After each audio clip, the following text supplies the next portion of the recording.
வணக்கம், நான் தான் Deena. Welcome back to Deena's kitchen. நம்ம சேனல் இன்னைக்கு வெஜிடபிள் சோதி எப்படி பண்ணுறது பார்க்க போகிறோம். இந்த வெஜிடபிள் சோதி வந்து நார்மலாக வந்து உருளைக்கிழங்கு வாழைக்காய் வச்சு தான் எல்லாரும் பண்ணுவாங்க. ஆனால் இன்றைக்கி பார்த்தீங்கன்னா எல்லாரும் வந்து எல்லா காய்கறி போட்டு பண்ணுறாங்க. அதனால எந்த ஒரு தவறும் இல்லை. இது அப்படியே வந்து இந்த ப்ரிப்பரேஷன் கேரளா ஸ்டைலில் பார்த்தீங்கன்னா நீங்கள் ஸ்டூ சொல்லுவாங்க. இந்த மிக்ஸ் வெஜிடபிள் எல்லா காய்கறியும் போட்டு ஜஸ்ட் லைட்டாக இஞ்சி பச்சை மிளகாய் வெங்காயம் போட்டு தாளிச்சிட்டு பண்ணுறது வெஜிடபிள் ஸ்டூ. நம்ம ஊர் சைடில் பார்த்தீங்கன்னா அது திருநெல்வேலி சைடில் பார்த்தீங்கன்னா கொஞ்சம் லைட்டாக வேக வச்ச பருப்பு, அதுக்கப்புறம் வேக வச்ச காய்கறி. இந்த காய்கறி பார்த்தீங்கன்னா நான் முருங்கைக்காய் போட்டிருக்கேன், கேரட் போட்டிருக்கேன், பீன்ஸ் போட்டிருக்கேன், உருளைக்கிழங்கு, வாழைக்காய் இதெல்லாம் போட்டு பண்ணால் இதை மாப்பிள்ளை சொதி சொல்லுவாங்க. ஸோ இந்த சொதியை வந்து எப்படி பண்ணுறது பார்க்க போகிறோம் ஒரு சூப்பரான ஸ்டைலில். அதுக்கு முன்னாடி வந்து இந்த சொதியை வந்து ரெண்டு விதமாக பண்ணாங்க. ஹோட்டல் ஸ்டைலில் பண்ணுற சொதி எப்படி பார்த்தீங்கன்னா இந்த காய்கறியை கொஞ்சம் நல்லா வேக வச்சுட்டு அதுக்கப்புறம் வந்து இந்த பருப்பு அதுக்கப்புறம் தாளிச்சிட்டு அதுக்கப்புறம் தேங்காய் பால் ஆட் பண்ணி மிக்ஸ் பண்ணி கம்ப்ளீட் பண்ணுவாங்க.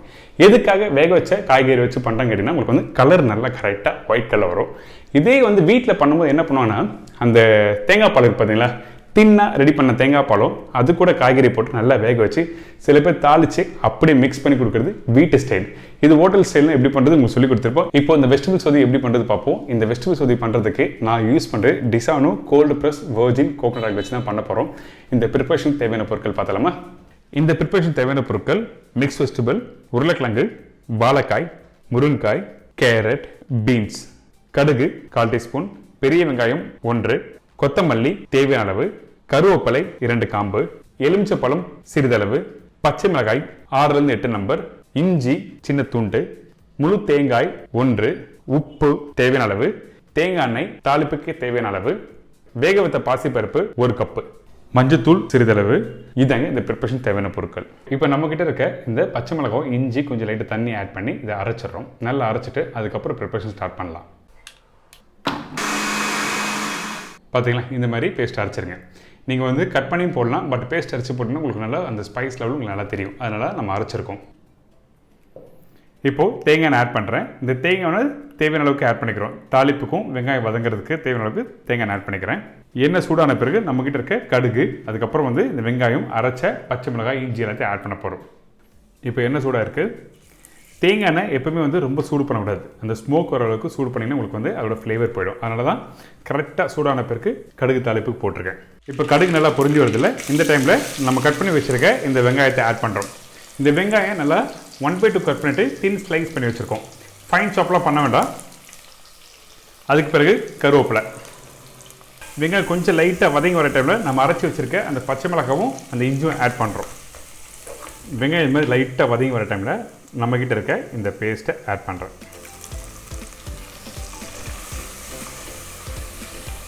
அதுக்கப்புறம் வேக வச்ச இந்த பாசிப்பருப்பு,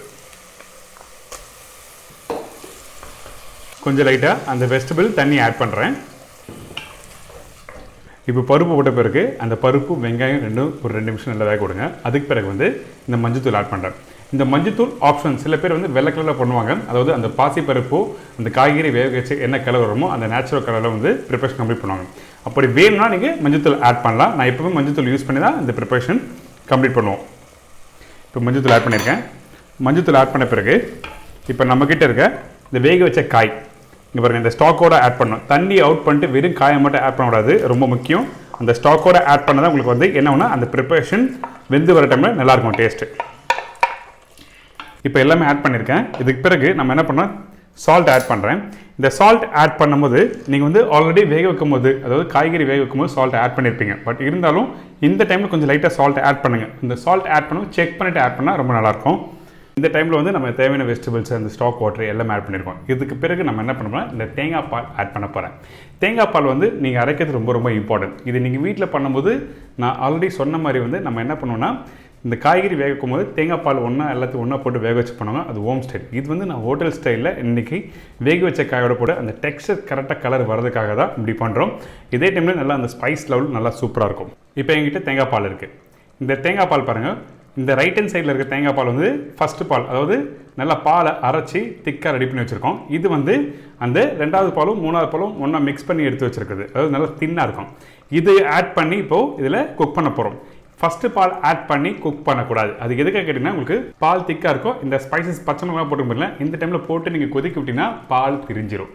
அதனால தான் வந்து நான் வந்து இந்த தின்னாக இருக்க பாலை ஆட் பண்ணி இதில் குக் பண்ணுறேன்.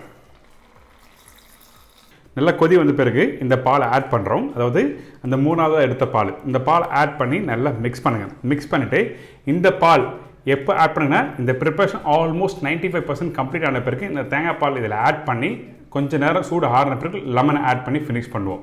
இந்த தேங்காய் பால் குக் பண்ணி முடிச்ச பிறகு தான் ஆட் பண்ணும். அது ரொம்ப இம்பார்ட்டன்ட். ஏங்கன்னா நார்மலாக வந்து நீங்கள் எந்த ஒரு பால்லையும் வந்து ஒரு பச்சை மிளகாய் எதுனா ஒன்று ஆட் பண்ணால் பால் திரிஞ்சு போயிடும்ல, அதே மாதிரி தான் தேங்காய் பாலை ஹேண்டில் பண்ணணும். ஸோ ரொம்ப இம்பார்ட்டன்ட். இப்போ நல்லா கொதி வரட்டும், அதுக்கு பிறகு இதை ஆட் பண்ணலாம். இப்போ வந்து நான் வந்து பால் ஆட் பண்ணியிருக்கல, இந்த தேங்காய் பால் எப்படி இருக்குன்னு சொல்கிறேன். நீங்கள் முழு தேங்காய் எடுத்துக்கங்க. அந்த முழு தேங்காய் வந்து நீங்கள் ஃபஸ்ட்டு வந்து பத்தையை கட் பண்ணுங்கள். கட் பண்ணிட்டு நீங்கள் ஒரு மிக்ஸி ஜாரில் ஆட் பண்ணணும். அதுக்கு பிறகு ஃபஸ்ட்டு நீங்கள் அரைக்கும் போது இந்த மாதிரி ஒரு கிளாஸ் எடுத்துங்க. இந்த கிளாஸில் வந்து 2 கிளாஸ் அளவுக்கு தண்ணி ஆட் பண்ணியிருக்கேன். தண்ணி ஆட் பண்ணிட்டு கரெக்டாக ஒரு 2லேருந்து 3 நிமிஷம் அளவுக்கு நல்லா அரைச்சிங்கன்னா நல்லா ஃபைன் பேஸ்ட், அதாவது ஒரு 90% அளவுக்கு நீங்கள் பேஸ்ட் அரைச்சிங்கன்னா நீங்கள் அந்த பால் எடுத்து நல்லா திக்காக இருக்கும். அதுக்கு பிறகு நீங்கள் அதை நல்லா ஸ்டெயின் பண்ணணும். ஸ்டெயின் பண்ணிட்டு மீதி வர திப்பி எடுத்து திருப்பியும் இதே மாதிரி கிளாஸில் இந்த 1.5 கிளாஸ் அளவுக்கு தண்ணி ஆட் பண்ணி திருப்பி நல்லா அரைக்குங்க. அரைக்கும் போது நீங்கள் புளியும் போது உங்களுக்கு தெரியும் அந்த விஷயம்.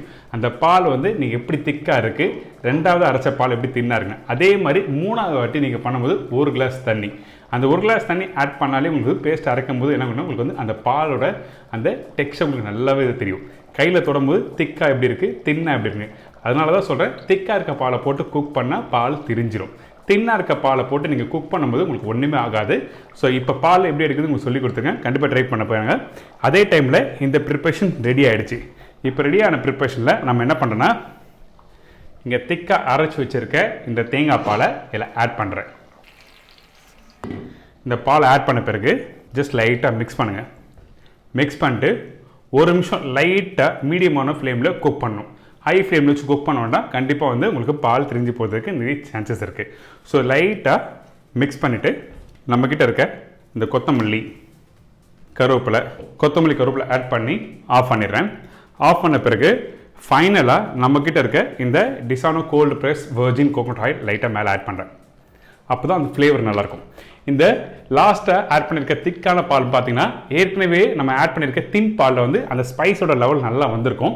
இந்த திக் பால் ஆட் பண்ணும்போது அந்த இனிப்புத்தன்மை ஆட் ஆகும்போது உங்களுக்கு வந்து ஒரு மைல்டான அந்த ஸ்வீட்னஸ், அந்த காரம், இந்த ப்ரிப்பரேஷன் அப்படி வரும். இந்த ப்ரிப்பரேஷன் எதோட சாப்பிடலான்னு கேட்டிங்கன்னா நீங்கள் வீட்டில் சாப்பிடும்போது ஆப்பம், இடியாப்பம், ரைஸோட சாப்பிட்டா அருமையாக இருக்கும். இப்போ ப்ரிப்பரேஷன் ஆல்மோஸ்ட் எல்லாமே கம்ப்ளீட் ஆகிடுச்சுல. இப்போ அடுப்பு ஆஃப் பண்ணிட்டேன். அடுப்பு ஆஃப் பண்ண பிறகு கரெக்டாக அந்த ஒரு 10லேருந்து ஒரு 15 நிமிஷம் வந்து ரெஸ்ட் விட்ட பிறகு நம்மக்கிட்ட இருக்க இந்த லெமன் வந்து ஆட் பண்ணுறேன். எதுக்காக இந்த லெமன் இப்போ ஆட் பண்ணால், சில பேர் வந்து தக்காளி ஆட் பண்ணுவாங்க. அந்த தக்காளியோட தன்மை வந்து டேரெக்டாக ப்ரிப்பரேஷனை போட்டு குக் பண்ணும்போது அது டெக்ஸ்சர் மாற்றும். கொஞ்சம் லைட்டாக அந்த புளிப்பு தன்மை இருந்தால் நல்லாயிருக்கும். அதனால தான் லைட்டாக அந்த லெமனை இப்படி புளிகிறேன். சூடோடு இருக்கும்போது தேங்காய் பாலில் வந்து லெமன் போட்டிங்கன்னா கண்டிப்பாக வந்து திரிஞ்சு போயிடும். எப்படி நார்மலாக நீங்கள் வீட்டில் பால் குக் பண்ணும்போது லெமன் போட்டால் எப்படி திரிஞ்சு வருமோ அதே மாதிரி தான் தேங்காய் பால்லையும் திரிஞ்சு வந்துடும். ஸோ நீங்கள் வீட்டில் பண்ணும்போது இந்த மெத்தடில் ட்ரை பண்ணி பார்த்துட்டு சொல்லுங்கள். இந்த ப்ரிப்பரேஷன் ஆல்ரெடி சொன்ன மாதிரி இடியாப்பம், ஆப்பம், ரைஸோடு சாப்பிட்டா சூப்பராக இருக்கும். என்னங்க இந்த வெஜிடபிள் சோதி எப்படி பண்ணுறது எல்லாருக்கும் ஈஸியாக தெரிஞ்சிருக்கும். கண்டிப்பாக வீட்டில் ட்ரை பண்ணி பாருங்கள். நான் சொன்ன மாதிரி அந்த தேங்காய் பாலை கரெக்டாக யூஸ் பண்ணுங்கள். அது ரொம்ப இம்பார்ட்டன்ட். இந்த ப்ரிப்பரேஷன் நல்ல ஒரு மைல்டாக ஒரு க்ரீமியான ப்ரிப்பரேஷன். அது பர்டிகுலராக அந்த காரம், அந்த பச்சை மிளகாய் அரைச்சி ஊற்றிருக்கும் பார்த்தீங்களா, அது ரொம்ப காரமாக இருக்காது.